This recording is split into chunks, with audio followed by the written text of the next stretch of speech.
တကယ်ချင်းစစ်နဲ့အတူကိုဘယ်လိုခွဲမလဲဆိုတာကြည့်လိုက်ဘူးကျွန်တော်ဆရာလောက်တာမဟုတ်ပါဘူးကျွန်တော်ကြုံခဲ့တဲ့အတွေ့အကြုံတွေနဲ့ရှင်းပြတာဖြစ်ပါတယ်နားထောင်ကြည့်လိုက်ပါမိတ်ဆွေအခုကဘာလဲဆိုတော့ကျွန်တော်တို့အပေါင်းအသင်းတွေကတော့များကြတာပဲလေတကယ်ချင်းတွေအများကြီးကိုစီများကြတယ်ဒါပေမဲ့အဓိကခွဲခြားမှာတော့အပေါင်းအသင်း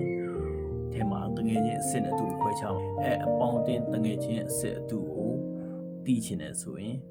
မင်းစီးပွားရေးလုပ်ကြည့်လိုက်ပါမင်းဖြစ်ထွက်လာလိမ့်မင်းကိုအားပေးတဲ့လူကဘာတူလဲမင်းကိုပုတ်ချတဲ့လူကဘာတူလဲမင်းကွယ်ရမှာမင်းကြားရပါနေရာတိုင်းမှာနားရရှိရမှာဖြစ်ပြီးထွက်လာပါလိမ့်မယ်အဲ့နဲ့နောက်တစ်ခုကမင်းကိုအားပေးခြင်းတဲ့